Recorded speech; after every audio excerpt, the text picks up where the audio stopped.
नमस्कार, जय हिंद। आज एसएससी जीडी प्रैक्टिस सीरीज का 9वां लेक्चर है। चलिए आज का सेशन स्टार्ट करते हैं।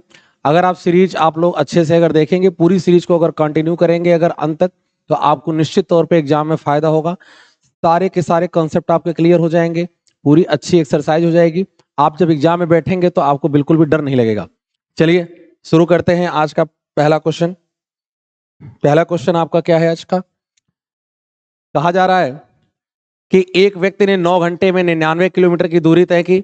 वह आंशिक रूप से 9 किलोमीटर प्रति घंटा की गति से पैदल चला और आंशिक रूप से 18 किलोमीटर प्रति घंटा की गति से साइकिल से चला। पैदल तय की गई दूरी पूछी जा रही है। तो देखिए, इस क्वेश्चन को हम लोग एलिगेशन से सॉल्व करेंगे। यहां पर कहा गया है कि टोटल टाइम हमें दिया हुआ है 9 घंटे का।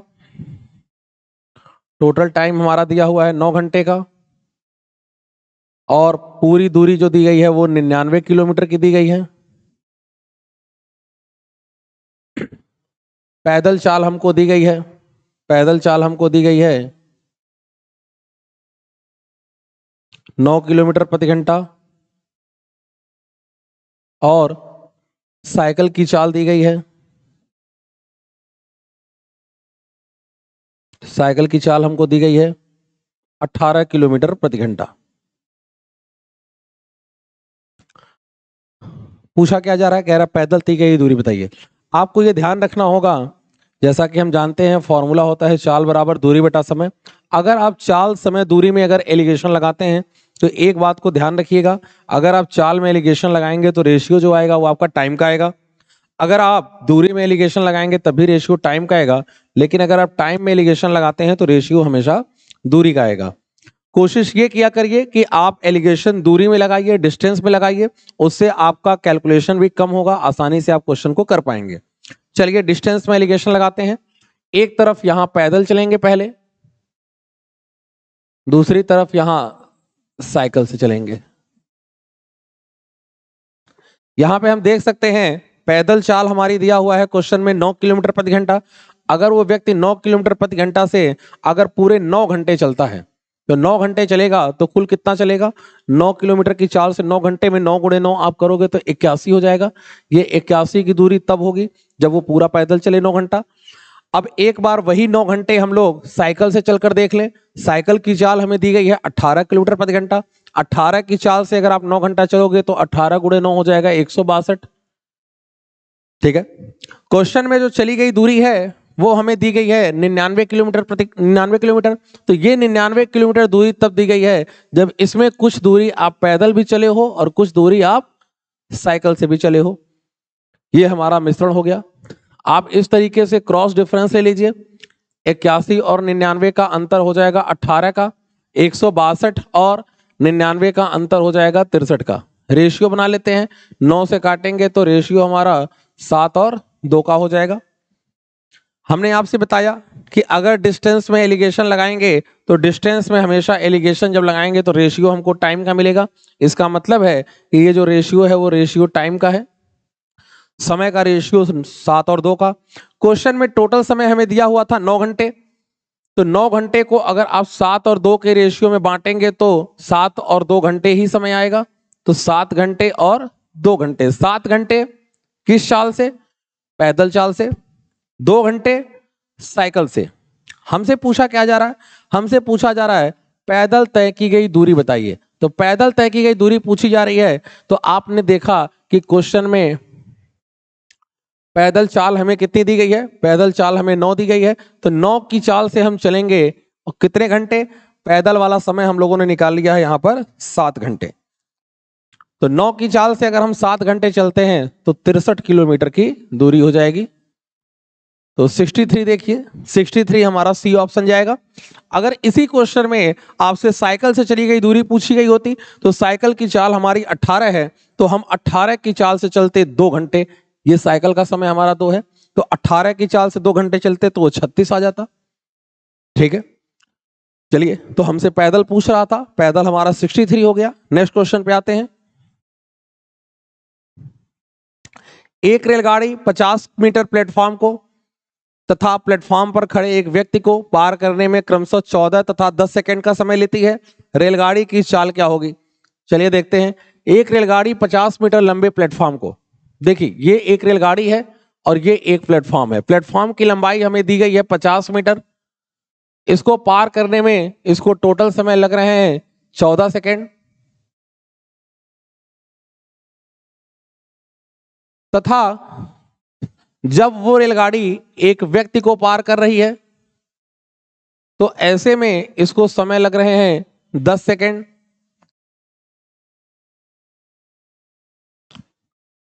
पूछा जा रहा है कि रेलगाड़ी की चाल बताइए।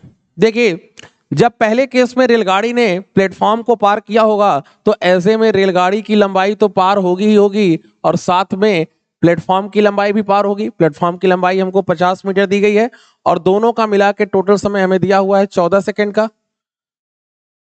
दूसरी कंडीशन में जब ट्रेन ने व्यक्ति को पार किया होगा तो व्यक्ति को पार करने का मतलब है ट्रेन ने खुद को पार किया। तो ट्रेन ने अगर खुद को पार किया यानी यहां पे केवल और केवल रेलगाड़ी पार होगी और वो कितने सेकंड में? 10 सेकंड में। कोई भी रेलगाड़ी अगर किसी व्यक्ति को, किसी खंभे को, किसी सिग्नल को पार करती है, किसी वृक्ष को पार करती है तो इसका मतलब है कि रेलगाड़ी केवल और केवल खुद की लंबाई को ही पार कर रही है। यहां से अगर हम लोग डिफरेंस ले लें तो रेलगाड़ी की लंबाई से रेलगाड़ी की लंबाई तो कैंसिल हो जाएगी, हमें यहां डिफरेंस मिलेगा 50 मीटर का। और अगर इस तरफ अगर हम लोग डिफरेंस लें तो 14 सेकंड और 10 सेकंड का डिफरेंस हमको मिल गया 4 सेकंड का। इसका मतलब रेलगाड़ी 4 सेकंड में 50 मीटर की दूरी तय कर रही है। हमसे रेलगाड़ी की चाल पूछ रहा है तो चाल हम यहां से निकाल सकते हैं कि रेलगाड़ी जो है वो अगर 50 मीटर 4 सेकंड में चल रही है तो दूरी में समय का भाग कर देंगे 50/4। ये हो गया मीटर पर सेकंड में स्पीड। हमको किलोमीटर पर आवर में चाहिए तो हम इसमें 18/5 का गुणा कर देंगे। जब भी आपको मीटर पर सेकंड को किलोमीटर पर आवर में चेंज करना हो तो 18/5 का गुणा करिए। अगर आपको किलोमीटर को अगर मीटर पर सेकंड चेंज करना हो तो 5/18 का। तो चलिए इसको सॉल्व करते हैं। 5 से 50 को काटोगे 10 हो जाएगा, 2 से काट दिया, इधर 2 हो गया और ये 5 और इधर 2 से काट दिया तो 9। 9 और 5 का मल्टीप्लाई हो जाएगा तो 45 किलोमीटर प्रति घंटा। ये हमारी ट्रेन की चाल आ गई। तो 45 किलोमीटर प्रति घंटा आप देख सकते हैं, डी ऑप्शन है। अगर इस क्वेश्चन में रेलगाड़ी की लंबाई पूछी गई होती तो जैसा कि आप देख रहे हैं कि रेलगाड़ी ने खुद को 10 सेकंड में पार किया तो मैं रेलगाड़ी द्वारा 10 सेकंड में चली गई दूरी निकाल लेता। जैसा कि मैं देख रहा हूं कि 4 सेकंड में 50 मीटर की दूरी चली गई है तो 10 सेकंड में कितना? 4 का 2.5 गुना 10 होता है। 50 का अगर आप 2.5 गुना करोगे तो 125 मीटर आ जाएगा। तो 125 मीटर ट्रेन की लंबाई आ जाएगी अगर लंबाई पूछी जाती तो। हमें यहां पर चाल पूछी जा रही थी, डी ऑप्शन हो जाएगा। अगले क्वेश्चन पे बढ़ते हैं। अगला क्वेश्चन क्या है? अगला क्वेश्चन हमारा वर्क एंड टाइम से है। 5 किलोमीटर लंबी सड़क को 100 दिनों में बनाने के लिए 280 मजदूरों को काम पर लगाया गया, लेकिन 80 दिनों के बाद पता चला कि केवल 3.5 किलोमीटर सड़क ही बन पाई। तो काम को समय पर पूरा करने के लिए कितने अतिरिक्त मजदूरों को काम पे लगाना पड़ेगा? चलिए देखते हैं। 5 किलोमीटर लंबी सड़क है, 100 दिनों में बनानी है, 280 मजदूरों को काम पे लगाया गया। तो 280 मजदूरों ने कितने दिन काम किया पहले ये देख लिया जाए। 280 मजदूरों ने काम शुरू किया लेकिन 80 दिनों बाद। इसका अर्थ यह है कि इन 280 मजदूरों ने 80 दिन काम कर लिया, ठीक है। तो पर्सन यानी व्यक्ति को ऊपर रखेंगे, समय को ऊपर रखेंगे और काम को नीचे रखेंगे, ठीक है। तो 280 व्यक्तियों ने 80 दिन में कितना काम किया है? 3.5 किलोमीटर सड़क बनाई है। तो ये 3.5 किलोमीटर हमारा काम है तो काम को हम लोग नीचे रख देंगे। 3.5 किलोमीटर का मतलब हो जाएगा 7/2 बराबर लगा दीजिए। कहा जा रहा है काम को समय पर पूरा करने के लिए कितने अतिरिक्त मजदूरों की जरूरत हमको पड़ेगी। तो आप देख सकते हैं कि मजदूर हमारे पास पहले 280 थे, अब कितने और मजदूर लगेंगे हमको, उन मजदूरों की संख्या नहीं मालूम तो उस मजदूरों की संख्या को हमने x मान लिया। 280 मजदूर पहले से थे, x और बढ़ गए। काम को समय पर पूरा करना है। क्वेश्चन में टोटल टाइम हमें दिया हुआ था 100 दिन। जैसा कि आप देख पा रहे हैं 100 दिनों में 80 दिन हो चुके हैं, इसका मतलब है कि 20 दिन और बचे। तो यहां पर 20 दिन लिख लो। नीचे काम लिखेंगे। टोटल जो सड़क बननी थी वो 5 किलोमीटर बननी थी। 5 किलोमीटर में 3.5 किलोमीटर का काम तो हो चुका। तो 5 किलोमीटर में अगर 3.5 किलोमीटर का काम हो चुका है तो इसका मतलब है कि 1.5 किलोमीटर सड़क और बनानी है। 1.5 किलोमीटर का काम और है। 1.5 किलोमीटर को नीचे रखेंगे। 1.5 किलोमीटर का मतलब 3/2। ध्यान रहे हमारा इस तरीके से फॉर्मूला होता है M1 D1 H1 upon W1 M2 D2 S2 upon W2। यानी कि मैन को ऊपर रखते हैं, डे और आवर को, दिन और घंटे को भी ऊपर रखते हैं, वर्क को हमेशा नीचे रखते हैं। तो यहाँ पे व्यक्ति रखा है, यहाँ समय रखा है, नीचे हम लोगों ने काम रखा है। इसको सॉल्व कर लीजिए और जो एक्स्ट्रा मजदूर हैं जिसको हमने एक्स माना है वो कैलकुलेट हो जाएगा। ये 2 से 2 हमारा कैंसिल हो गया। 7 से इधर काट दोगे तो 40 हो जाएगा और 20 से अगर काट दिया जाए 40 को 2 बार में, 3 गुणे 2 6, 6 8 48, 480 और यहां हो गया 280 प्लस एक्स। 280 घटा लेते हैं तो एक्स्ट्रा मजदूरों की संख्या आ गई 200। 200 देखते हैं, 200 हमारा सी ऑप्शन। चलिए नेक्स्ट क्वेश्चन में बढ़ते हैं। अगला क्वेश्चन कह रहा है कि 20 लीटर और 36 लीटर के 2 मिश्रणों में स्प्रिट और पानी का रेशियो 3:7 है। स्प्रिट और वाटर का रेशियो जो है वो 3:7 है। पहला मिश्रण जो है वो 20 लीटर का है। दूसरा जो है जिसमें स्प्रिट और वाटर का रेशियो दिया हुआ है 7:5 का, ये हमारा पूरा 36 लीटर का है। पहला 20 लीटर का सॉल्यूशन है, दूसरा 36 लीटर का है। पहले में स्प्रिट और पानी का रेशियो 3:7 का है, दूसरे में 7 और 5 का है। दोनों मिश्रणों को एक साथ मिला दिया गया। पूछा जा रहा है मिश्रण में जो स्प्रिट और पानी होगा उसका रेशियो क्या होगा। इस तरह के सवाल में सबसे पहले हमको यह चेक करना होता है कि क्वेश्चन में जो ऊपर क्वांटिटी दी गई है क्या रेशियो में वैसी क्वांटिटी हमारी है। अगर वो क्वांटिटी है तो अच्छा है, नहीं है तो हमको वो बनाना पड़ेगा। तो आप देख सकते हैं यहां पर अगर हम 7 और 3 को जोड़ें तो ये 10 होता है। 7 और 5 अगर जोड़ा जाए तो ये 12 हो जाता है। यहां स्प्रिट और वाटर जोड़ने पे हमारा 10 हो रहा है, जबकि ये क्वांटिटी 20 होनी चाहिए। 10 को अगर हमें 20 पे ले जाना है तो हम इसका डबल करेंगे। तो अगर मैं डबल करूं तो 3 का डबल 6 हो जाएगा और 7 का डबल 14 हो जाएगा। 6 और 14 जोड़ने पे 20 की क्वांटिटी हमारी पूरी हो गई। यहां क्वांटिटी 12 है, 12 को 36 पे ले जाना है तो हमें 3 गुना करना पड़ेगा। तो अगर मैं इसको 3 गुना करूं तो 7 का 3 गुना मेरा 21 होगा और 5 का 3 गुना 15 होगा।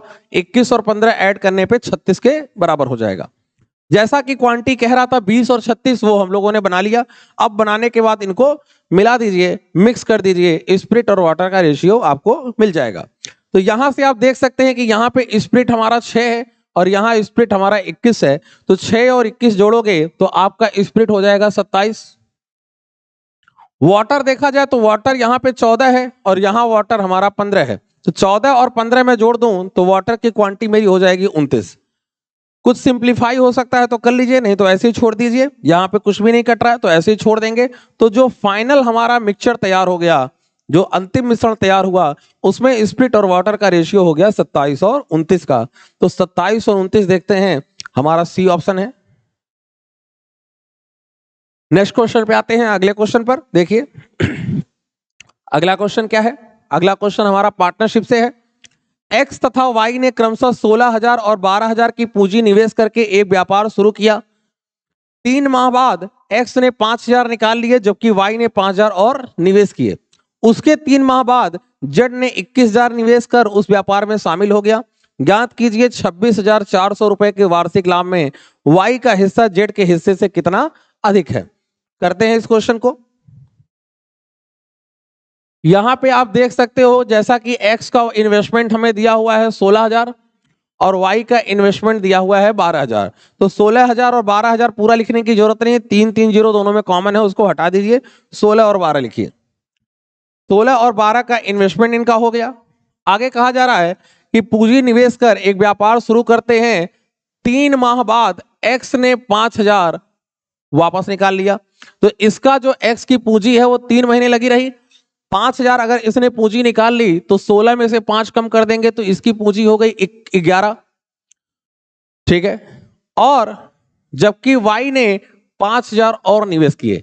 इसी 3 महीने की बात हो रही है, इन्हीं 3 महीनों के बाद इसने 5,000 और इन्वेस्ट कर दिया, तो इसका 12 था, 12 में अगर आप 5 जोड़ोगे तो इसका इन्वेस्टमेंट अब 17 हो गया। आगे बढ़ते हैं। उसके 3 माह बाद जेड ने 21,000 लगाया। अब ध्यान दीजिएगा, जेड 21 लेकर आ रहा है, लेकिन वो कब आ रहा है? इन दोनों के 3 महीने के बाद उसके 3 महीने हैं। एक्स और वाई ने जो पैसा अपना घटाया या बढ़ाया 3 महीने, उसके 3 महीने बाद की बात हो रही है, यानी कि 3 और 3 मिला के कुल 6 महीने हो गए। ठीक है, पूरा यहां पे समय हमें क्या कह रहा है? कह रहा वार्षिक लाभ में से। वार्षिक लाभ का मतलब पूरे 1 साल की बात हो रही है, यानी 1 साल में जैसा कि हम जानते हैं 12 महीने होते हैं। 12 महीने में अगर इसके 3 महीने हो गए तो इसके 9 महीने बचे, इसके 3 हो गए तो 9 बचे, और ये चूंकि 6 महीने बाद आया था, पहले 3 महीने बाद इन लोगों ने पैसा अपना बढ़ाया घटाया, और यहां पे कहा जा रहा है उसके 3 माह बाद, यानी 3 और 3 6 महीने इसके कम हो जाएंगे। तो 12 महीने में 6 महीने कम होंगे तो इसके केवल 6 महीने लिखेंगे हम लोग। अब इसको कैलकुलेट कर लेते हैं। 16 में 3 का मल्टीप्लाई किया 48 हो गया, 11 में 9 का मल्टीप्लाई किया 99, 99 और 48 हो जाएगा हमारा 147, 147। 12 और 3 का मल्टीप्लाई 36 हुआ, 17 और 9 का मल्टीप्लाई 153 हुआ, 153 और 36 मिला के हो गया हमारा 189। 21 और 6 का मल्टीप्लाई कर दिया हमने तो ये हो गया हमारा 126।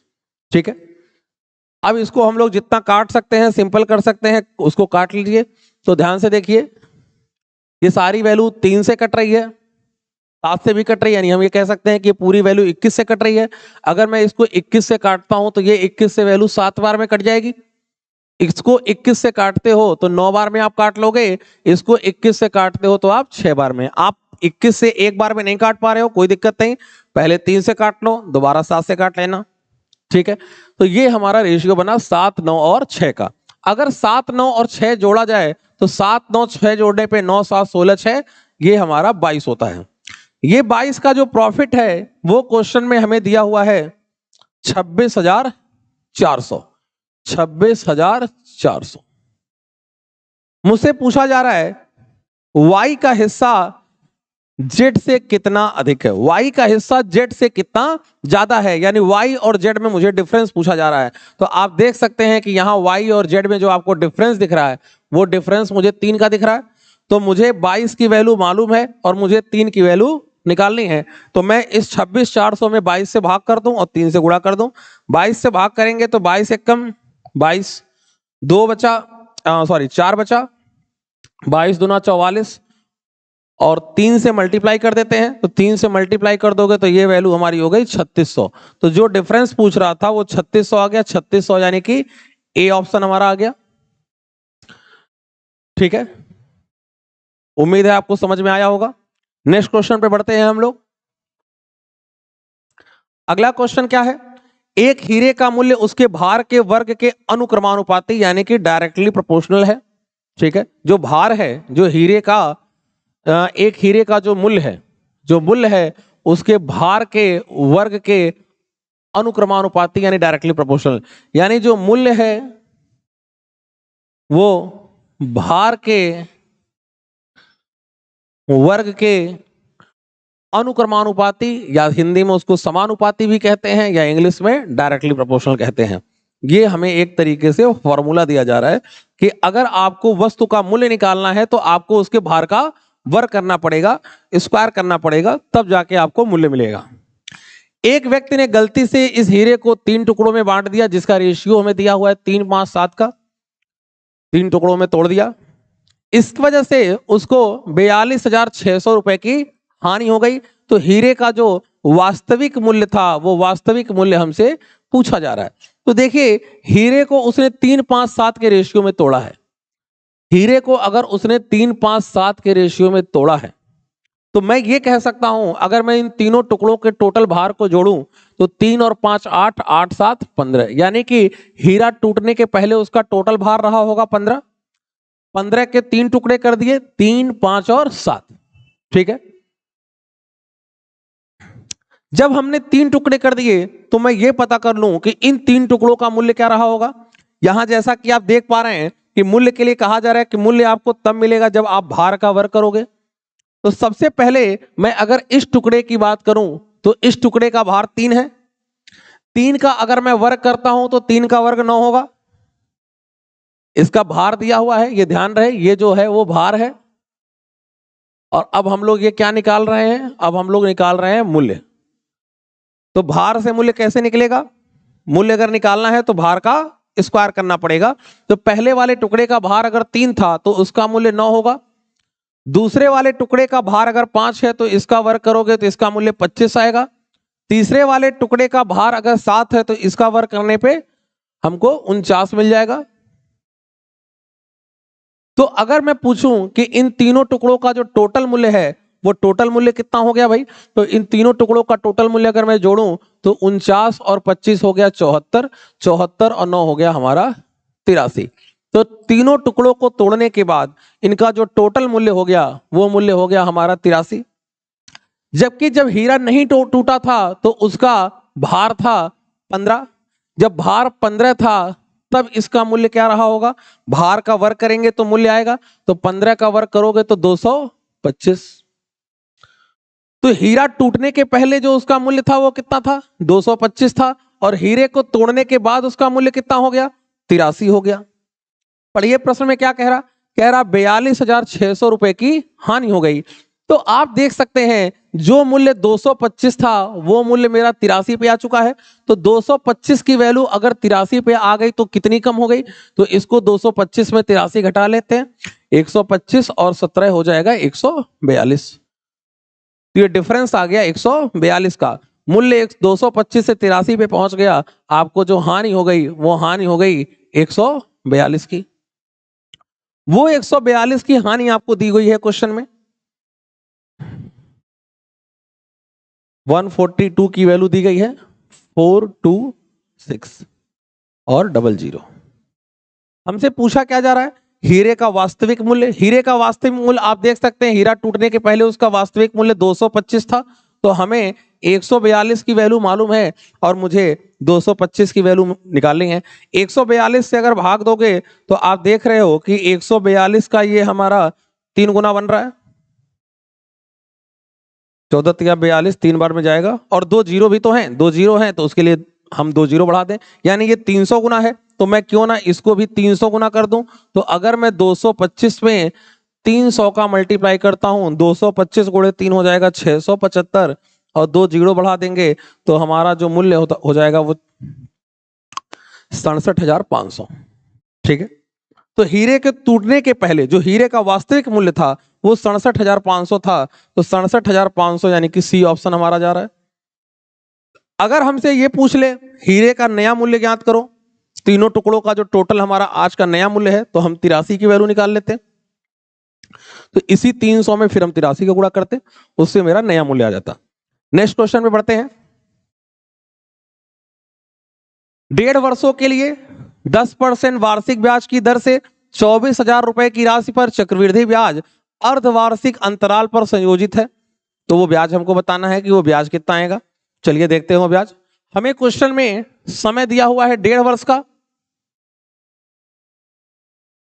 रेट ऑफ इंटरेस्ट हमें दिया हुआ है, दर दी गई है 10% और मूलधन मुझे दिया हुआ है 24,000। पूछा जा रहा है कि ब्याज बताइए, जबकि इस ब्याज की जो गणना की जा रही है वो कैसे की जा रही है? अर्धवार्षिक की जा रही है। तो आप समझ सकते हैं कि यहाँ पे 1.5 वर्ष का समय है। अगर इस 1.5 वर्ष को अर्धवार्षिक यानी 6-6 महीने में तोड़ोगे तो ये 3 हिस्से में टूट जाएगा। पूरे 1.5 साल का मतलब होता है 18 महीने। 18 महीने के 6-6 महीने के अगर आप टुकड़े करते हो तो 6 का भाग अगर 18 में दोगे तो 3 टुकड़े बनेंगे। तो यानी कि मुझे ब्याज जो कैलकुलेट करना है वो 3 बार कैलकुलेट करना है। ये जो दर है हमारी सालीना है और हमें बात कह रहा है अर्धवार्षिक यानी 6 माह का। तो 12 महीने की दर अगर हमारी 10% है तो 6 महीने की जो ब्याज दर होगी वो इसकी आधी होगी, यानी कि जो मेरा दर चलेगा वो 5% चलेगा। ये पूरे 1 साल का है, अर्धवार्षिक हो जाएगा इसका आधा यानी कि 5%। तो मुझे 5% ब्याज चलाना है कितने बार के लिए? 3 बार के लिए। मुझे 3 बार चलाना है तो मुझे 3 बार के लिए रेशियो याद होना चाहिए। अगर मुझे ये रेशियो याद है तो मैं आसानी से इस क्वेश्चन को कर लूंगा। 3 बार के लिए रेशियो होता है 3:3:1, ये याद रखिए। 5% मुझे लेके जाना है 5% या तो इसका 24,000 का 5% निकालते जाओ या इसको फ्रैक्शन में चेंज कर लो। 5% की फ्रैक्शन होती है 1/20। 5% को अगर भिन्न बदलोगे तो 1/20 आएगा। सबसे पहले मैं 24,000 का 1/20 निकालूं। अगर मैं इसमें 20 का भाग करूंगा तो 20 का भाग करने पे ये हो जाएगा 1200। फिर 1200 में अगर मैं 20 का भाग करूं तो ये हो जाएगा 60। 60 में फिर अगर मैं 20 का भाग करूं तो ये हो जाएगा 3। इसको कैलकुलेट कर लो तो ये हो जाएगा 3600, ये हो जाएगा 180 और ये हो जाएगा 3। तीनों को ऐड कर दो तो 3600, एक 3780, 3783। तो 3783 रुपया आपका चक्रवृद्धि ब्याज हो गया, सीआई हो गया। 3783 चक्रवृद्धि ब्याज ही पूछा जा रहा है। तो 3783 देखते हैं। पहला ऑप्शन हमारा 3783 है। अगले क्वेश्चन पे बढ़ते हैं। नेक्स्ट क्वेश्चन क्या कह रहा है हमारा? अगला क्वेश्चन है सोमवार, मंगलवार, बुधवार, बृहस्पतिवार का औसत तापमान 60 है और मंगल, बुध, बृहस्पति और शुक्र का औसत तापमान हमारा दिया हुआ है 63। यदि सोमवार और शुक्रवार के तापमान में जो रेशियो है, जो अनुपात है वो 21 और 25 का है, तो शुक्रवार का तापमान आपसे पूछा जा रहा है। चलिए देखते हैं इसको। आपको क्या दिया हुआ है? सोमवार, मंगलवार, बुधवार और बृहस्पतिवार, इन 4 दिनों का हमें औसत तापमान दिया हुआ है 60 डिग्री। मंगलवार, बुधवार, मंगल, बुध, बृहस्पति और शुक्र, इनका औसत तापमान मुझे दिया हुआ है 63 दिया है, 63 दिया है, 63 डिग्री दिया हुआ है। कहा जा रहा है कि सोमवार और शुक्रवार के तापमान में, सोमवार और शुक्रवार के तापमान में जो रेशियो है वो 21 और 25 का है। तो पूछा जा रहा है शुक्रवार का तापमान आप बताइए। ठीक है, हमें शुक्रवार का, सोमवार और शुक्रवार के तापमान में रेशियो जो है वो 21 और 25 का है। तो हमसे पूछा जा रहा है शुक्रवार का तापमान बताइए। देखिए, शुक्रवार का तापमान पूछा जा रहा है, ऑप्शन से भी कर सकते थे। आप यहाँ देख पा रहे हैं कि जो शुक्रवार है वो रेशियो में 25 है, तो सीधी बात है कि जो भी शुक्रवार का तापमान आएगा वो 25 का मल्टीपल होगा। तो 25 का मल्टीपल हमारा, यानी 25 का गुणनफल यहाँ 75 हमको दिख रहा है, तो आंसर टिक कर सकते हैं। लेकिन ऐसा हो सकता था कि और भी ऑप्शन 25 के गुणनफल में होते, तो फिर कैसे करते? तो इसको सॉल्व करके देखते हैं। देखिए, सॉल्व करने के भी 2 मेथड हो सकते हैं। पहला मेथड ये हो सकता है कि ये 4 दिनों का औसत दिया है, तो मैंने पहले इसमें 4 का गुणा कर लूं। अगर मैं इसमें 4 का गुणा करूंगा तो ये हो जाएगा हमारा 240। यहां अगर 4 का गुणा कर लिया जाए तो ये 4 का गुणा हो जाएगा 4 तिया 12, हासिल 1, 6 चौका 24 और 1 25, 252। अगर मैं ऊपर वाले से नीचे वाली वैल्यू को अगर मैं लेस कर दूं, घटा दूं, मंगल, बुध और बृहस्पति कैंसिल हो जाएगा, तो सोमवार माइनस शुक्रवार की वैल्यू मुझे कितनी मिल जाएगी? नीचे वाले से ऊपर वाले को घटा दिया तो 12। ये 12 का अंतर मुझे मिला सोमवार और शुक्रवार में। ठीक है, सोमवार और शुक्रवार में आप यहां देख सकते हैं कि रेशियो में मुझे अंतर कितने का दिख रहा है? 4 का। ये 4 का अंतर जो है वो यहां पर 12 डिग्री के बराबर है। 4 की वैल्यू 12 डिग्री मिल गई मुझे पूछा किसका टेम्परेचर जा रहा है? शुक्रवार का। शुक्रवार का टेम्परेचर आप देख सकते हैं रेशियो में 25 है, तो 4 का 3 गुना अगर हमारा 12 है तो 25 का 3 गुना हो जाएगा 75 डिग्री। तो एक ऐसे तरीका था कि इस तरीके से मल्टीप्लाई करके आप सॉल्व कर लीजिए। क्योंकि बहुत बड़ी वैल्यू नहीं है तो कोई दिक्कत नहीं है, आप मल्टीप्लाई भी कर लेंगे, आसानी से कर सकते हैं। और क्या तरीके से कर सकते हैं उसको देखते हैं।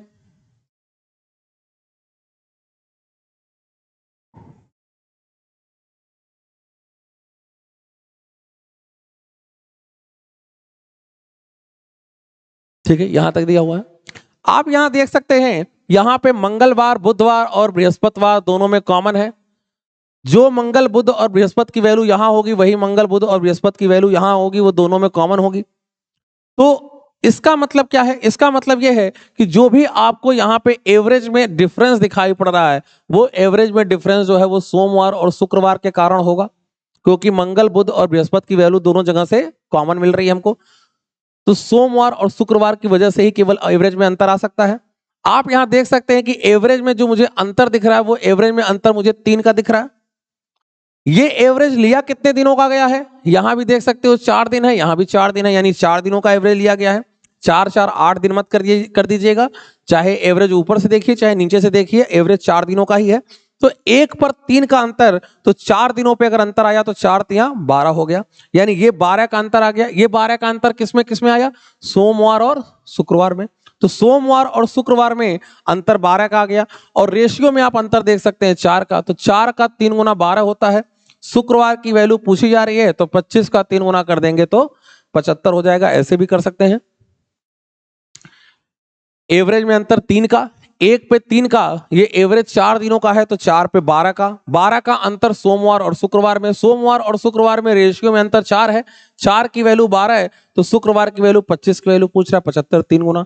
अगर मुझे इसमें सोमवार की वैल्यू पूछ दी गई होती तो मैं 21 का कर देता, 3 गुना 63 हो जाता। अगले क्वेश्चन पे आते हैं। एक व्यक्ति 3 राशियों को 6 वर्ष, 10 वर्ष, 12 वर्ष के लिए क्रमशः 10%, 12%, 15% की दरों पर निवेश करता है तथा स्कीम समाप्त होने पर तीनों राशियों पर उसे समान ब्याज प्राप्त होता है, तो निवेश की गई धनराशियों का अनुपात क्या होगा? अब देखिए, यहां ध्यान से देखिए, यहां पर 3 राशियां हैं, ए, बी और सी मान लेते हैं। एक राशि ए है, एक राशि बी है और एक राशि सी है। पहली राशि पर आपको 6 वर्ष का 10% के रेट से ब्याज मिला, तो 6 वर्ष का 10% के रेट से ब्याज 6 गुणे 10 यानी कि 60% ब्याज हो जाएगा। तो पहली राशि पर जो ब्याज मिला 60% मिला। दूसरी राशि पर देखते हैं।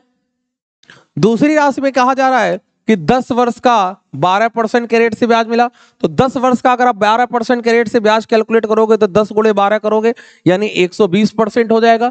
तो दूसरी राशि पे जो ब्याज हो गया वो 120% हो गया।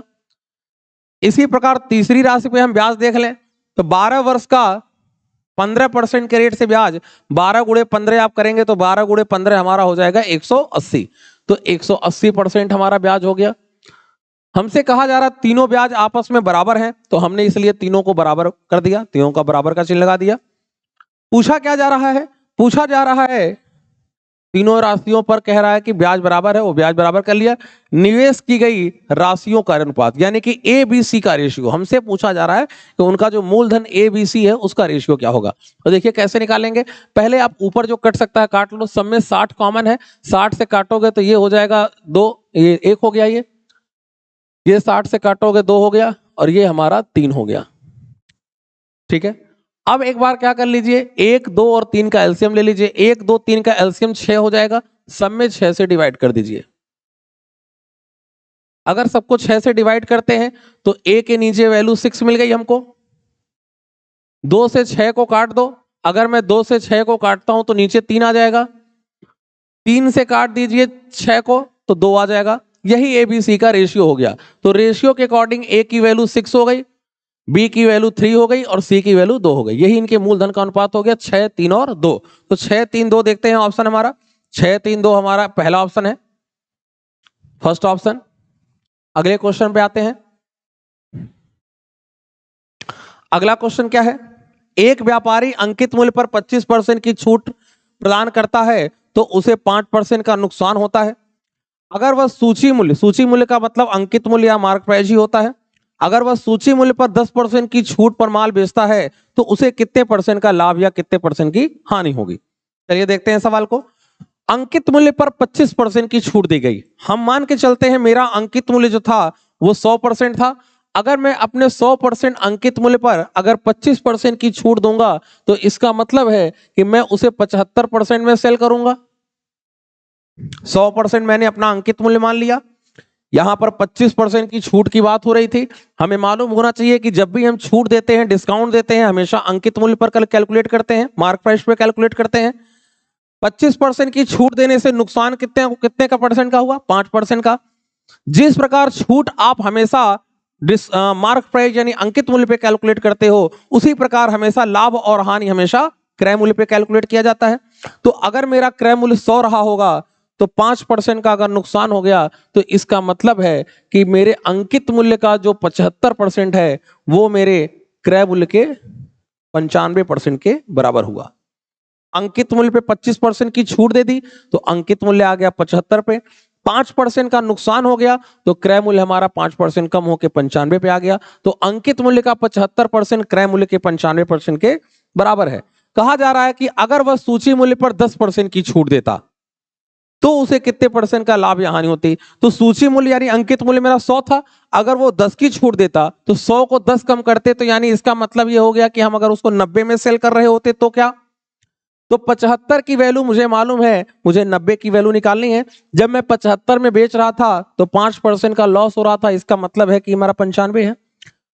तो इसी 95 में आप 75 से डिवाइड करके 90 से मल्टीप्लाई कर दो, देखो कितना आ रहा है। जो वैल्यू 100, अगर ये वैल्यू 100 से ऊपर आई तो 100 से जितना भी ऊपर आई वो प्रॉफिट हुआ, अगर 100 से नीचे आ गई तो जितना भी 100 से नीचे आई होगी वो हमारा लॉस हो जाएगा। चलिए कैलकुलेट करके देखते हैं। 15 से काटेंगे तो 15 पचे 75, 15 छका 90, 5 से इसको काट दिया, ये हो गया 19, 19 गुणे 6 हो गया 114, तो ये 114% आ गया। 114 क्या बता रहा है, जिस प्रकार ये वैल्यू 100 से 5 कम थी तो 5% का नुकसान था, लॉस था, वैसे ही ये वैल्यू जो है वो 100 से 14% ऊपर है। तो 100 से 14% ऊपर है, इसका मतलब मुझे 14% का प्रॉफिट हो रहा है। तो 14% प्रॉफिट देखते हैं, बी ऑप्शन। ठीक है, अगले क्वेश्चन पे आते हैं। एक व्यापारी ने 405 रुपए में 10 किलोग्राम सेब खरीदे, लेकिन 1 किलोग्राम सेब जो है वो सड़ा हुआ था। यदि वह 10% लाभ कमाना चाहता है तो सेबों की प्रति किलोग्राम किस दर से उसे बेचना चाहिए। ठीक है, 10% लाभ पर सेलिंग प्राइस पूछ रहा है। ऐसे समझिए कि 10% लाभ पर अगर सेलिंग प्राइस पूछ रहा है तो हमें कुल 110 की वैल्यू फाइंड करनी पड़ेगी। 100 अगर सीपी है, 10% जोड़ोगे तो 110, 110 के मल्टीपल में आंसर आना चाहिए, 110 के गुणनफल में आना चाहिए, यानी 11 के गुणनफल में। तो आप यहां देख सकते हैं, ऑप्शन को चेक कर लीजिए कौन सा ऑप्शन 11 से कट रहा है। ये 11 से नहीं कटेगा, ये नहीं कटेगा, केवल एक ही ऑप्शन है जो आपका 11 से कट रहा है। अगर मैं 495 को 11 से काटूंगा तो कट जाएगा। 11 का डिविजिबिलिटी रूल भी हमको आता है, 5 और 4 9 और 9, अंतर हमारा 0, तो ये 11 से कट जाएगा। सॉल्व करके देखते हैं। 10 किलोग्राम सेब उसने खरीदे हैं 405 रुपए में।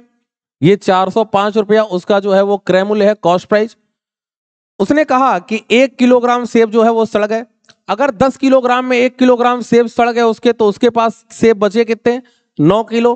तो इसका मतलब ये हो गया कि ये जो 405 किलोग्राम हमारा क्रय मूल्य जो पहले 10 किलो का था, अब ये मेरा 405 रुपया जो क्रय मूल्य है वो 9 किलो का है, क्योंकि 1 किलो सेब तो सड़ गए, वो सड़ गए। तो इसका मतलब है कि अब ये 405 जो रुपए हैं वो हमारे 9 किलो का कॉस्ट प्राइस हो गया, क्रय मूल्य हो गया।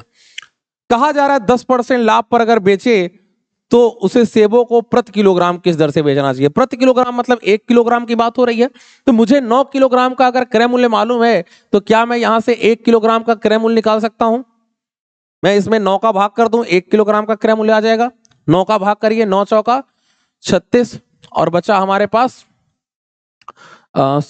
9 चौका 36, ठीक है, 4 बचा, 9 पचे 45। तो 1 किलोग्राम का मेरा क्रय मूल्य आ गया 45 रुपए। 1 किलोग्राम का क्रय मूल्य 45 रुपए आ गया। 10% लाभ की बात हो रही थी तो क्रय मूल्य में हम लोग लाभ जोड़ दें, मेरा विक्रय मूल्य आ जाएगा। क्रय मूल्य मेरा 45 है 1 किलो का, 10% इसका लाभ निकालेंगे, 45 का 10% हमारा 4.5 आ जाएगा। 4.5 अगर इसमें जोड़ दिया जाए तो ये 49.5 मेरा विक्रय मूल्य यानी कि सेलिंग प्राइस आ जाएगा 1 किलो का। 1 किलो का सेलिंग प्राइस पूछा जाता था, 49.5 आ गया। तो आंसर देखिए पहला ऑप्शन। चलिए नेक्स्ट क्वेश्चन पे आते हैं। अगला क्वेश्चन क्या है, दो संख्याएं तीसरी संख्या की तुलना में 50% और 80% कम है, दूसरी संख्या को पहली संख्या के बराबर करने के लिए कितने परसेंट बढ़ाना पड़ेगा। देखते हैं, दो संख्याएं तीसरी संख्या से, देखिए ये एक तीसरी संख्या ले लेते हैं हम लोग। ये तीसरी संख्या को मैंने मान लिया कि ये तीसरी संख्या मेरी 100% है। यहां पर पहली और दूसरी संख्या रख देंगे। कहा जा रहा है तीसरी संख्या की तुलना में 50% और 80% कम है, यानी ये जो संख्या है वो इससे 50% कम है। तो 100 से 50% कम है तो ये संख्या 50 हो गई।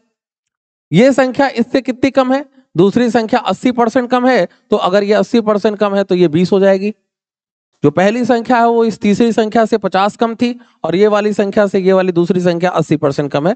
तो पहली संख्या 50 मिल गई, दूसरी संख्या हमको 20 मिल गई। फिर क्या कह रहा है, पहली संख्या के बराबर दूसरी संख्या को पहली संख्या के बराबर करने के लिए कितने परसेंट बढ़ाना होगा। ये दूसरी संख्या है, इस दूसरी संख्या को मैं अगर इस पहली संख्या के बराबर करूं तो मुझे 20 की वैल्यू को 50 पे पहुंचाने के लिए मुझे 30 बढ़ाना पड़ेगा। ये 30 मुझे कहां से बढ़ाना पड़ेगा, मैं 20 वाली वैल्यू को ही 50 पे ले जा रहा हूं, तो ये 30 की वृद्धि जो मैं करूंगा वो इस 20 से करूंगा। तो 30 में बढ़ाऊंगा 20 से, तो मुझे यही पता करना है कि जो 30 मैंने बढ़ाया है वो 30 मेरे 20 का कितना परसेंट है। तो 30 20 का कितना परसेंट है हम कैलकुलेट कर लेंगे। ठीक है, 20 से काट दिया 5 बार में और 30 गुणे 5 हो गया 150%। तो 150% आप देख लीजिए क्या 150% आंसर है। ठीक है, हमारा ए ऑप्शन जाएगा 150%। अगले क्वेश्चन पे आते हैं, क्वेश्चन नंबर 13 पे आइए। दो संख्याओं का योग 36 है, उनका एचसीएफ तथा एलसीएम 3 और 105 है। उनके व्युत्क्रमों का योग क्या होगा। व्युत्क्रम का मतलब क्या होता है, व्युत्क्रम का मतलब होता है रेसिप्रोकल यानी कि अपोजिट या इनवर्स कह लीजिए। ठीक है, दो संख्याएं हैं, मान लीजिए एक्स और वाई, इनका योग मुझे कितना दिया हुआ है, इनका योग मुझे 36 दिया हुआ है। इनका एलसीएम दिया हुआ है, इनका एचसीएफ और एलसीएम, पहले एचसीएफ दिया हुआ है तो इसका एचसीएफ मुझे दिया हुआ है 3 और मुझे इसका एलसीएम दिया हुआ है 36, सॉरी एलसीएम दिया हुआ है 105। कहा जा रहा है इनके व्युत्क्रम का योग, व्युत्क्रम का मतलब होता है अपोजिट। जैसे अगर आप कोई संख्या x लेते हैं और इसका व्युत्क्रम या रेसिप्रोकल अगर हमें लिखना है तो x का व्युत्क्रम या रेसिप्रोकल हो जाएगा 1/x। तो यही कह रहा है इनके व्युत्क्रम का योग, तो x का व्युत्क्रम हो जाएगा, रेसिप्रोकल होगा 1/x और y का 1/y। इन्हीं का सम पूछ रहा है, योग पूछ रहा है, इसी को कैलकुलेट करना है। अगर मैं इसका एलसीएम लूंगा तो xy ऊपर चला जाएगा तो y प्लस एक्स या x प्लस वाई कह सकते हैं, यानी मुझे यही कैलकुलेट करना है। 1/x प्लस 1/y का मतलब मुझे क्या निकालना है, x plus Y upon X Y. देखिए x प्लस वाई की वैल्यू हमें दी गई है क्वेश्चन में, x प्लस वाई मुझे दिया हुआ है 36, नीचे मुझे लिखना है x इंटू वाई। अब x इंटू वाई का मतलब दोनों संख्याओं का गुणनफल। अब मैं यहाँ पे दोनों संख्याएं नहीं निकालने वाला, हमें मालूम है कि पहली संख्या गुणे दूसरी संख्या बराबर एलसीएम इंटू एचसीएफ एक फॉर्मूला हमारा होता है। तो हमें अगर दो संख्याओं का गुणनफल लिखना है तो उसके जगह पे मैं एलसीएम गुणे एचसीएफ भी लिख सकता हूं। तो यहां मुझे दो संख्याओं का गुणनफल ही तो लिखना है, तो दो संख्याओं को गुणनफल लिखने के लिए मैं सीधे सीधे लिख सकता हूं एलसीएम इंटू एचसीएफ, और मुझे एलसीएम और एचसीएफ दिया हुआ है 105 और 3। तो मैं यहाँ पे दोनों संख्याओं के गुणनफल की जगह पे एलसीएम और एचसीएफ का गुणा लिख सकता हूं। इसको सॉल्व कर लेते हैं। 3 से अगर मैं काटूंगा तो ये 12 हो जाएगा, 3 से फिर कट जाएगा तो ऊपर 4 हो जाएगा, नीचे हमारा 3 से काटने पे 35 हो जाएगा। तो हमारा आंसर आ जाएगा 4/35। 4/35 आंसर चेक कर लेते हैं। 4/35 4/25 है, 4/35 तो नहीं है, कहीं गलत हुआ है क्या। 36 3 105 ये सारा तो सब कुछ सही है। x प्लस वाई 36 और 105 काटने में तो कहीं गलती नहीं हुई है। 3 12 ठीक है, 3 से काट दिया 12 हो गया, फिर 3 से काट दिया तो 4 हो गया, यहाँ 35 4/35 ही आएगा। ऑप्शन हो सकता है कि एरर हो, इसमें कुछ कहीं लिखने में कुछ गलती हुई होगी, तो इसी को आप सही कर लीजिएगा। यही ऑप्शन हमारा हो जाएगा 4/35। 4/35 सही ऑप्शन होगा। ये हमें लग रहा है कि ये टाइपिंग मिस्टेक है, 4/35 ही हमारा सही आंसर आएगा। नेक्स्ट क्वेश्चन पे आते हैं, क्वेश्चन नंबर 14। 14 नंबर पे आइए। 14 नंबर क्या कह रहा है, 14 नंबर कहा जा रहा है कि 0.1 का स्क्वायर माइनस 0.01 का स्क्वायर अपॉन 0.0001 प्लस 1, इसको कैलकुलेट करना है। चलिए देखते हैं। ऊपर आप देख सकते हो, ऊपर हमारा ए स्क्वायर माइनस बी स्क्वायर लिखा हुआ है। ए स्क्वायर माइनस बी स्क्वायर को अगर मैं ब्रेक करूं तो ये एक ब्रैकेट में हो जाएगा ए प्लस बी और दूसरे ब्रैकेट में हो जाएगा ए माइनस बी। तो एक ब्रैकेट में हम लोगों ने लिख लिया a प्लस बी और दूसरे ब्रैकेट में लिख लिया हम लोगों ने a माइनस बी। नीचे जैसे लिखा है वैसे रहने दो और यहाँ पे +1 भी है, तो इसको भी रहने दीजिए, ठीक है। चलिए इसको सॉल्व करते हैं। अगर मैं इसको ऐड करूं तो इसको ऐड करने पे हो जाएगा 0.11। इसको अगर घटा दूं तो इसको ऐसे समझ लो, 0.1 को हम लिख सकते हैं 0.10, यानी 10 मान लीजिए। 10 में से अगर 1 घटाते हो तो आपका 9 होगा। इसका मतलब ये 0.09 हो जाएगा, ठीक है। किसी को घटाने में दिक्कत हो रही हो तो वो साइड में ऐसे घटा सकता है। ये घटाना है तो इसको एक 0 बढ़ा लो। अब यहाँ से आप देख सकते हो कि 1 में से 0 में से 1 नहीं जाएगा तो 10 में से 1 जाएगा तो ये 9 हो जाएगा। तो हमारा आंसर क्या आ जाएगा, ये 0.09। तो 0.09 लिख लिया हम लोगों ने। नीचे हमारा क्या है, नीचे हमारा है 0.0001 +1, ठीक है। ऊपर और नीचे से दशमलव हटा लीजिए। ऊपर से देख सकते हैं यहाँ पे 2 अंकों पे दशमलव है, 2 अंकों पे हटा लेंगे। यहाँ भी 2 अंकों पे दशमलव है, हटा लिया। अब ऊपर अगर 2 और 2 4 अंकों पे मैंने दशमलव हटाया है तो नीचे भी 4 अंकों का दशमलव हटेगा। तो अगर ये 4 अंकों का दशमलव नीचे हटाते हो तो नीचे सीधा 1 हो गया। और प्लस इधर आप आ जाइए, इधर हमारा क्या बचा हुआ है, +1 भी जो बचा है। ये ऊपर ये सॉल्व किया, 99 आ गया। 99 में अगर हम 1 जोड़ दें तो हमारा आंसर जो होगा, हमारा आंसर 99 और 1 100 हो जाएगा, ठीक है। तो 100 देख लेते हैं हमारा आंसर, 100 हमारा डी ऑप्शन, ठीक है। अगले क्वेश्चन में बढ़ते हैं। अगला क्वेश्चन क्या है, अगला क्वेश्चन इसकी वैल्यू पूछ रहा है 9991 इंटू 10009। इसका कह रहा मल्टीप्लाई करिए, बताइए चारों ऑप्शन में कौन सा ऑप्शन सही है। अब ऐसी संख्याओं का सीधा गुणा तो कर नहीं सकते, सीधा गुणा करोगे तो आपका काफी लंबा हो जाएगा। इसको ऐसे करें, आप देखिए ये वैल्यू जो है वो 10,000 से 9 छोटी है, तो मैं इसको लिखूंगा 10,000 -9, और इसको मैं लिख दूंगा 10,000 +9, ठीक है। इसको ऐसे लिख सकते हैं, 10,000 में 9 घटाओगे तो 99 से 91 आएगा, और 10,000 में 9 जोड़ोगे तो 10,009 हो जाएगा। तो आप देख सकते हैं एक ब्रैकेट पे हमारा बन गया a + b, दूसरे ब्रैकेट में बन गया a - b। तो a + b और a - b, a + b और a - b का अगर आप मल्टीप्लाई करेंगे तो a² - b² हो जाएगा। तो a² का मतलब 10,000 का स्क्वायर, 10,000 का स्क्वायर करने का मतलब है कि 10,000 में 4 जीरो थे, 4 जीरो और आ जाएंगे, यानी टोटल 8 जीरो हो जाएंगे, ठीक है। -9 का स्क्वायर करोगे तो ये हो जाएगा 81। अब इसको घटा लो, यहां पे हमारा ये, यहां पे इसको इधर से हासिल लेता हुआ आएगा, यहां 10 बनेगा, 10 में से 1 घटा लोगे तो 9 होगा।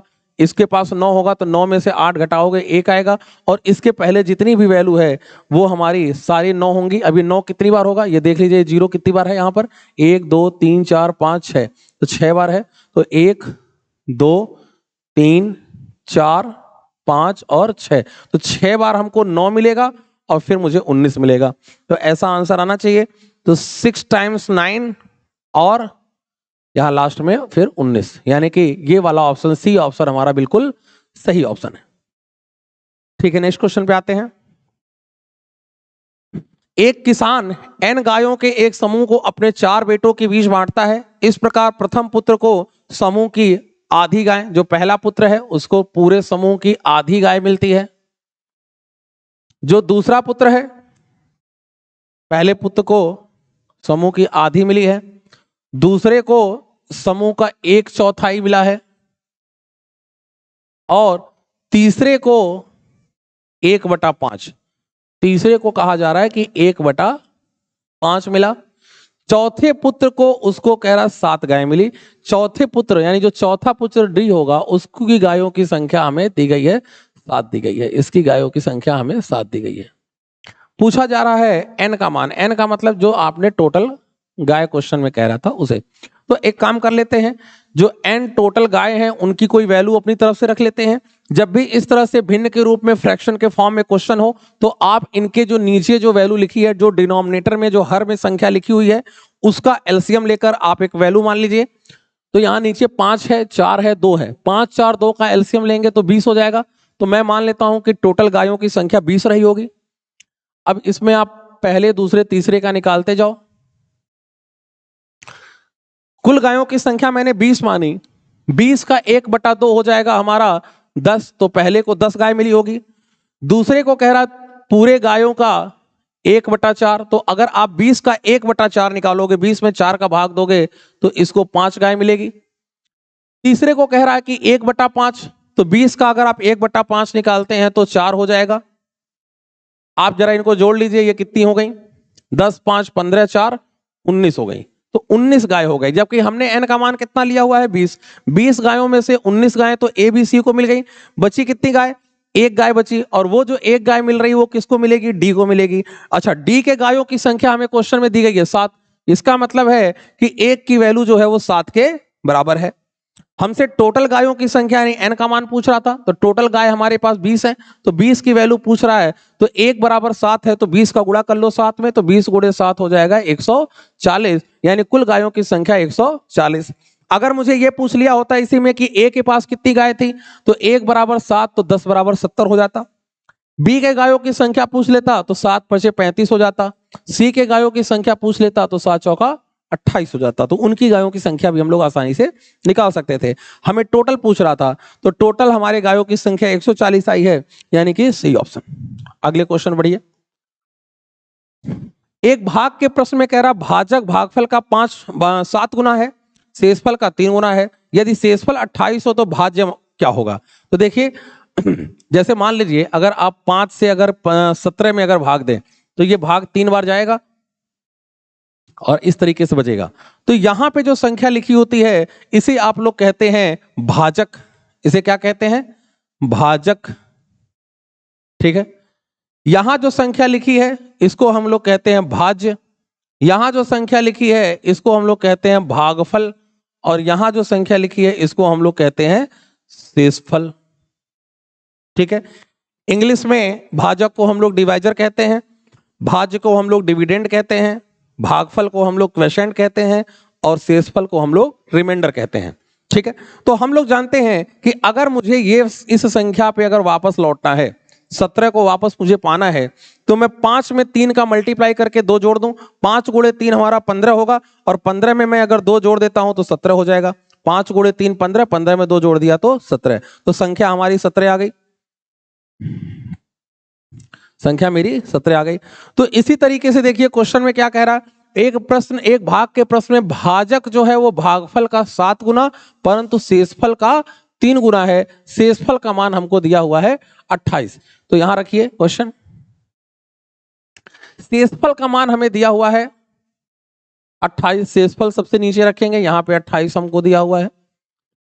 क्वेश्चन को पीछे से देखिए, कह रहा है कि भाग के भाजक शेषफल का 3 गुना, शेषफल का 3 गुना। अगर ये मेरा शेषफल है 28, तो इसका 3 गुना, 28 का 3 गुना हो जाएगा मेरा 84। ठीक है। यहां क्या कहा जा रहा था? भाजक भागफल का 7 गुना। भागफल कहां रखते हो? यहां। इसका 7 गुना ये होना चाहिए, तो अगर इसका 7 गुना ये होगा तो इसका 7वां भाग ये होना चाहिए। अगर इसका 7 गुना ये होगा तो इसमें अगर 7 का भाग दोगे तब ये संख्या आएगी। तो अगर मैं 84 में 7 का भाग दूंगा तो 12 आएगा, तभी तो 12 का 7 गुना 84 हो पाएगा। ठीक है। तो हमको यहां से भागफल मिल गया।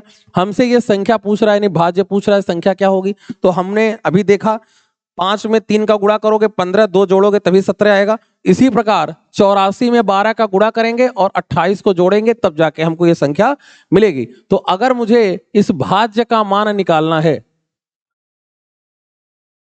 तो भाज्य का मान निकालने के लिए 84 में मैं मल्टीप्लाई करूंगा 12 का और उसमें 28 जोड़ दूंगा। तो 12 चौका 48, 4 बचा, 12 बटे 96 और 4 12 चौका 48, 4 बचा, 12 बटे 96, 4 100। तो 100 हो गया। अब प्लस ये 28, तो 28 और 8 36, यानी 1036। यानी जो संख्या रही होगी वो 1036 रही होगी। 1036 देखते हैं ऑप्शन डी, ऑप्शन हमारा जा रहा है। ठीक है। अगले क्वेश्चन पे आते हैं। अगला क्वेश्चन है, यदि एक घड़ी के मिनट की सुई की लंबाई अगर 12 सेंटीमीटर हो तो मिनट की सुई द्वारा 5 मिनट में कितना क्षेत्रफल घेरा जाएगा? अब देखिए, कोई भी घड़ी हो, कोई भी घड़ी हो, 5 मिनट का मतलब क्या हुआ? आप जानते हो यहां पर पूरा जो अगर एक चक्कर आप लगाते हो तो मिनट वाली सुई के लिए पूरा एक चक्कर जो होता है वो 60 मिनट का होता है।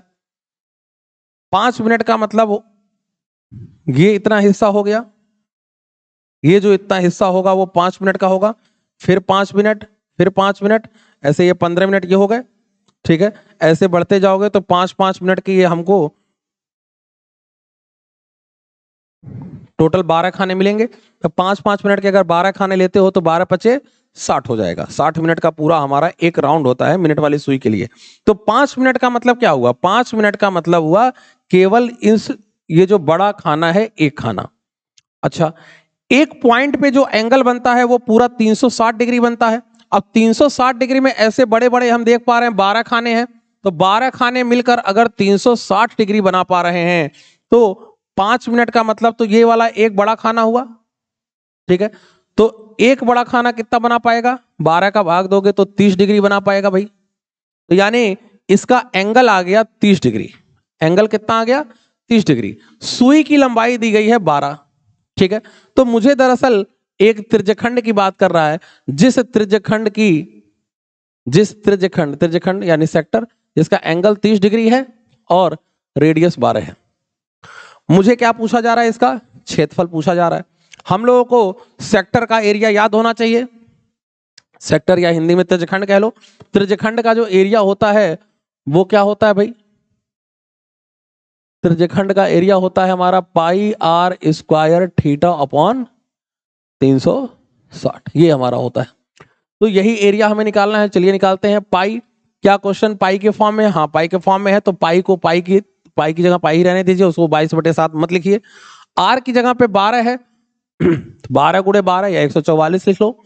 थीटा मुझे कितना है? थीटा मेरा 30 डिग्री है, तो यहाँ 30 डिग्री रख लीजिए और नीचे हमारा 360 डिग्री रहेगा। 30 डिग्री से 360 को काटोगे तो 12 में कट जाएगा और ये 12 से 12 कट जाएगा, तो हमारा आंसर आ जाएगा 12 पाई। तो हमसे एरिया पूछा जा रहा था, एरिया हो गया हमारा 12 पाई। 12 पाई देखते हैं। 12 पाई यानी कि पहला ऑप्शन जा रहा है हमारा। ठीक है, अगले क्वेश्चन पे आते हैं। क्वेश्चन नंबर 19 क्या है? 40 मीटर लंबे और 30 मीटर चौड़े आयताकार पार्क के अंदर की ओर चारों तरफ 5 मीटर चौड़ाई का रास्ता है। यदि रास्ते को 25 सेंटीमीटर लंबी तथा 10 सेंटीमीटर चौड़ी ईंट से बनाया जाए तो रास्ते को बनाने में कितनी ईंटें लगेंगी? चलिए देखते हैं। आयताकार पार्क है एक,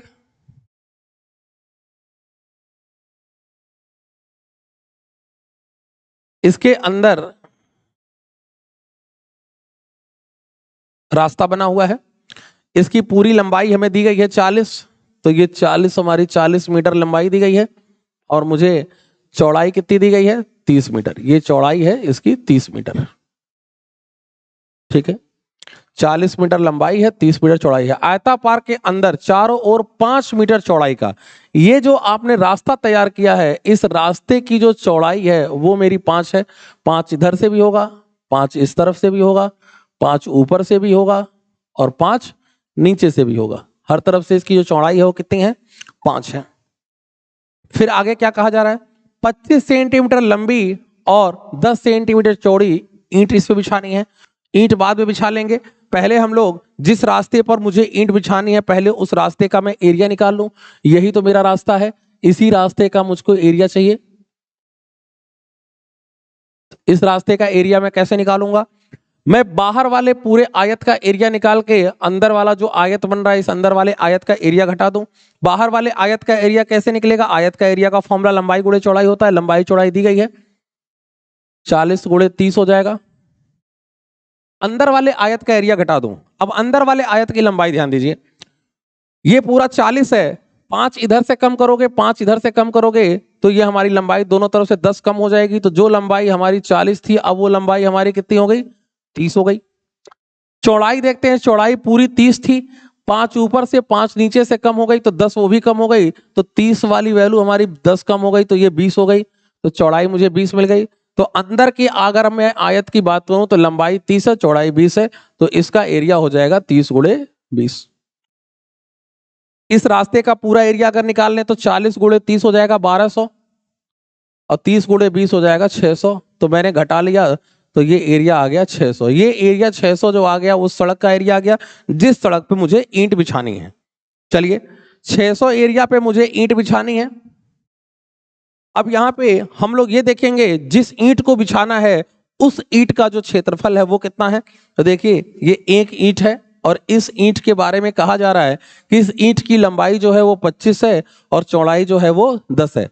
लेकिन ये ध्यान रहे यहाँ पे जो भी लंबाई चौड़ाई ऊपर दी गई थी इस आयत की वो मुझे मीटर में दी गई है, जबकि ये जो हमको दिया हुआ है वो हमें ईंट की लंबाई चौड़ाई मुझे सेंटीमीटर में दी गई है। तो सेंटीमीटर को हम लोग मीटर में कन्वर्ट कर लेंगे।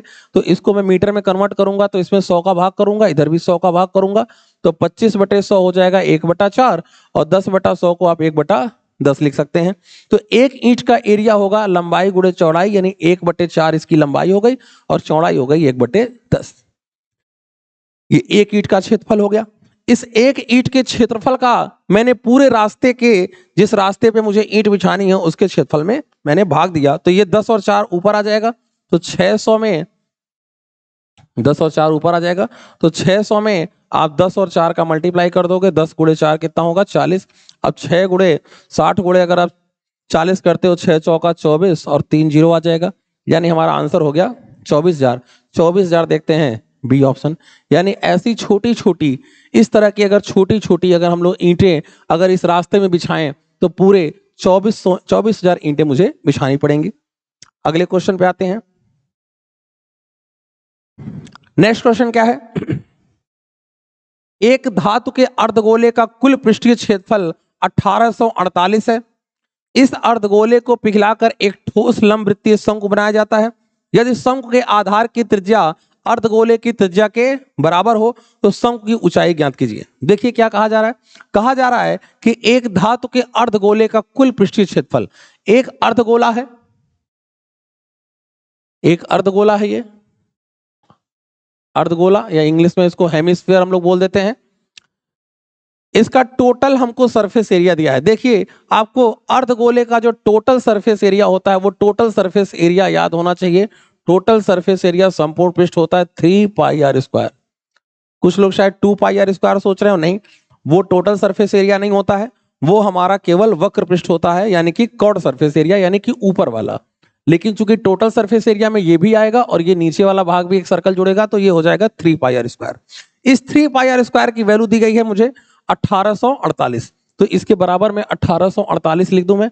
तो 3πr², पाई की वैल्यू रख देते हैं 22/7 और r² बराबर 1848। तो 1848 लिख दिया हमने। यहां पर यहां से सॉल्व करके हम लोग r की वैल्यू निकाल लेंगे। 11 से काट दो, 2 बार में, इधर भी 11 से कट रहा होगा, 11 कम 11 7 बचा, 11 छक्का 66 और 11 बटे 88, ठीक है। 3 से भी कट रहा होगा तो 3 पचे 15 और 3 छक्का 18, ठीक है। तो और 2 से एक बार और कट जाएगा, 2 से कट जाएगा तो यहाँ हो जाएगा 28। तो r² की वैल्यू क्या हो गई, यहां से एक 7 मिलेगा तो 7 का स्क्वायर और यहाँ 4 बच गया तो 4 का मतलब 2 का स्क्वायर, यानी r की वैल्यू हो गई 14। रेडियस हम लोगों ने निकाल ली 14, रेडियस 14 निकाल ली। अब आगे क्या कहा जा रहा है, कह रहा है कि इस अर्धगोले को पिघलाकर हमने क्या बनाया है, एक शंकु बनाया है। अगर आप गोले को पिघलाकर शंकु बना रहे हो तो इसका मतलब है कि गोले का आयतन और शंकु का आयतन, अर्धगोले का आयतन और शंकु का आयतन बराबर होगा। चलिए अर्धगोले का आयतन जो है वो शंकु के आयतन के बराबर करते हैं। अर्धगोले का आयतन क्या होता है, 2/3 πr³ और शंकु का आयतन क्या होगा 1/3 πr²h। दोनों को, अर्धगोले को पिघला के शंकु बनाया, इसका मतलब अर्धगोले का आयतन शंकु के आयतन के बराबर। ये अर्धगोले का आयतन होता है, ये शंकु का आयतन, दोनों के आयतन को हम लोगों ने बराबर कर लिया। आगे क्या कहा जा रहा है, यदि शंकु के आधार की त्रिज्या अर्धगोले की त्रिज्या के बराबर, यानी दोनों तरफ से रेडियस बराबर है, तो यहां आर है यहां भी आर है, ठीक है। हमको निकालना क्या है, हमें निकालना है शंकु की ऊंचाई, h निकालना है। चलिए देखते हैं, यहां देख पा रहे हैं पाई से पाई कट गया, 2 रेडियस से कट गई, 3 से 3 कट गया, ठीक है। तो h = हमारे पास बचा 2r। r आप पहले ही निकाल चुके हो 14, तो यहां r की वैल्यू आप 14 रख दोगे तो आंसर हो जाएगा 28। 28 देखते हैं आंसर, ठीक है, सी ऑप्शन है।